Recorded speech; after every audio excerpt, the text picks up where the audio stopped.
नमस्कार, मैं रचना शर्मा। चढ़ती कला टाइम टीवी देख रहे हैं सभी दर्शकों का स्वागत करती हूं। आप देख रहे हैं टॉप 10 न्यूज।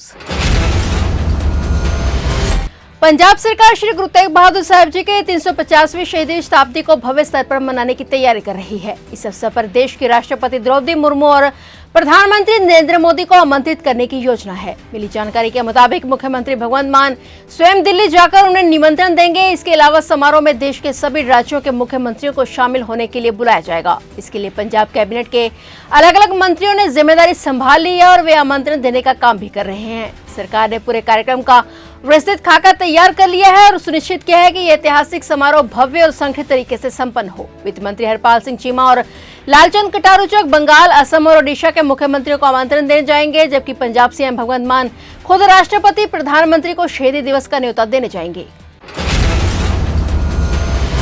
उरुग्वे की सीनेट ने इच्छा मृत्यु को अपराध मुक्त करने वाला कानून पारित कर दिया है, जिससे यह दक्षिण अमेरिकी देश उन कुछ अन्य देशों में शामिल हो गया है जहां गंभीर रूप से बीमार मरीज अपना जीवन समाप्त करने के लिए कानूनी रूप से सहायता प्राप्त कर सकते हैं। इस कदम से उरुग्वे कैथोलिक बहु लैटिन अमेरिका में कानून के तहत इच्छा मृत्यु की अनुमति देने वाला पहला देश बन गया है। उरुग्वे में सत्तारूढ़ वामपंथी गठबंधन की सीनेटर पेट्रिसिया क्रेमर ने देश की राजधानी मोंटेविडियो में सांसदों से कहा कि जनमत हमें इस पर विचार करने के लिए कह रहा है। पिछले 5 साल से रुक रुक कर आगे बढ़ते रहे इस कदम ने उस समय आखिरी बाधा पार कर ली जब संसद के उच्च सदन में 31 में से 20 सीनेटर ने इसके पक्ष में मतदान किया। निचले सदन ने अगस्त में इस विधेयक को भारी बहुमत से मंजूरी दे दी थी। इच्छा मृत्यु या सहायता प्राप्त मृत्यु की अनुमति दुनिया के बहुत कम देशों में है और हर देश में इसके नियम अलग अलग हैं।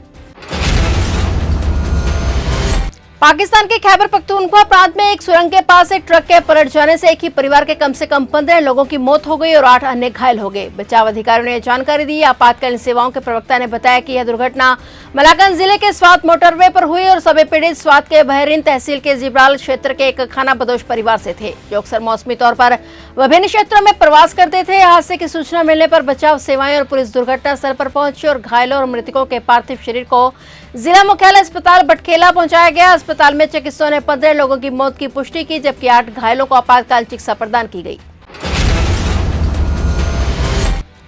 उत्तर प्रदेश के बरेली और हापुड़ में पिछले 4 दिनों से आयकर विभाग और प्रवर्तन निदेशालय की संयुक्त छापेमारी के बाद हड़कंप मचा हुआ है। बरेली की मशहूर मारिया मीट फैक्ट्री और रैबर मीट फैक्ट्री में 3 दिन तक चली जांच बुधवार रात खत्म हो गई, जबकि हापुड़ में आज चौथे दिन भी कार्रवाई जारी रही। टीम ने गेट बंद कर सभी कर्मचारियों के मोबाइल फोन जब्त कर लिए और दस्तावेजों की जांच शुरू की और इसी दिन देर रात बरेली और संभल के कुछ अन्य मीट कंपनियों के खिलाफ भी कार्रवाई की गई। सूत्रों के मुताबिक रैबर फूड फैक्ट्री को संभल की इंडिया फ्रोजन कंपनी ने लीज पर लिया है और इसमें मारिया फ्रोजन कंपनी की भी साझेदारी है। जांच एजेंसियों को शक है कि ये कंपनियां हजारों करोड़ रुपए के कारोबार में टैक्स चोरी कर रही थी। इसी कारण एक साथ बरेली, संभल, लखनऊ, नोएडा, गाजियाबाद और दिल्ली में छापे मारे गए। जीएसटी चोरी की भी जांच जारी है।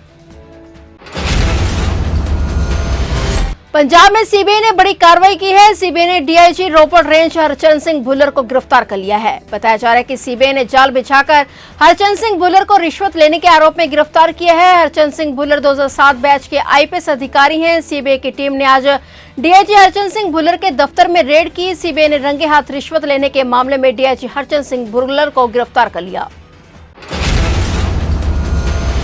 एएसआई संदीप लाठर का पोस्टमार्टम करवाकर आज ही उनका अंतिम संस्कार भी कर दिया गया है। एएसआई संदीप का अंतिम संस्कार उनके पैतृक गांव जुलाना, जिला जींद में किया गया। मौके की संवेदनशीलता को देखते हुए लाड़ौद, पीजे, रोहतक और जुलाना में सुरक्षा के पुख्ता इंतजाम किए गए। उल्लेखनीय है कि एडीजीपी वाई पूर्ण कुमार का चंडीगढ़ में 8 दिन बाद कल बुधवार को पोस्टमार्टम के बाद अंतिम संस्कार हुआ था और एएसआई संदीप लाठर के परिजनों ने मांगे पूरी करने के बाद आज अंतिम संस्कार पर सहमति जताई।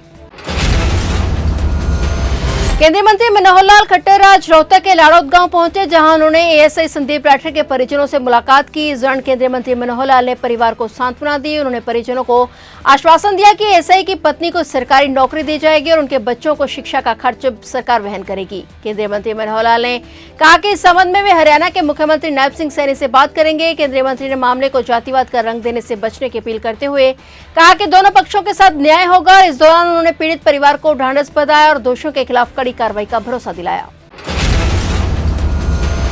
मध्य प्रदेश के इंदौर जिले में नंदलालपुरा इलाके में किन्नर समाज में भयंकर हंगामा मच गया, जहां 24 किन्नरों ने एक साथ फिनाइल पी लिया और वहीं 4 ने खुद पर पेट्रोल डालकर आत्मदाह की कोशिश की। मौके पर पुलिस ने तुरंत हस्तक्षेप किया और सभी को काबू में किया। सभी को एमवाई अस्पताल में भर्ती कराया, जहां 2 की हालत गंभीर होने के कारण उन्हें आईसीयू में भर्ती कराया गया। एडिशनल डीसीपी क्राइम ब्रांच के अनुसार शुरुआती जाँच में पता चला कि सभी ने फिनाइल का सेवन किया और पुलिस अब सभी के बयान ले रही है और मामले की तहकीकात जारी है। जानकारी के मुताबिक ये हंगामा किन्नरों के 2 गुटों के बीच गद्दी और संपत्ति विवाद की वजह से हुआ। एडिशनल डीसीपी विशेष अग्रवाल ने कहा कि पुलिस हंगामा रोकने और जांच दोनों में सक्रिय है। सभी बयान लेने के बाद आगे की कानूनी कार्रवाई की जाएगी।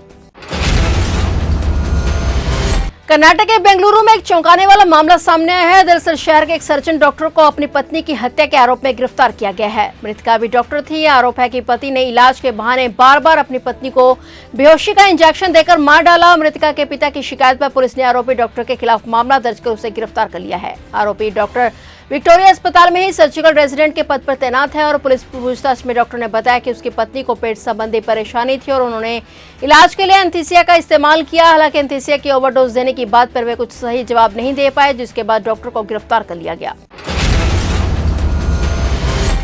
बिहार के गोपालगंज जिले में 103 भोरे सुरक्षित निर्वाचन क्षेत्र के भारत की कम्युनिस्ट पार्टी मार्क्सवादी लेनिनवादी प्रत्याशी जितेंद्र पासवान ने हथुआ अनुमंडल मुख्यालय में अपना नामांकन पर्चा दाखिल किया, जिसके फौरन बाद पुलिस ने उन्हें एक पुराने मामले में गिरफ्तार कर लिया है। जितेंद्र पासवान ने भूमि सुधार उप समाहर्ता तथा भोरे के निर्वाची पदाधिकारी के कार्यालय में अपना नामांकन भरा, लेकिन कार्यालय के बाहर गिरफ्तारी के लिए पुलिस उनका इंतजार कर रही थी। भाकपा माले प्रत्याशी पासवान नामांकन पत्र जमा करवाने के बाद जैसे ही कार्यालय से बाहर निकले, वैसे ही पुलिस ने उन्हें गिरफ्तार कर लिया।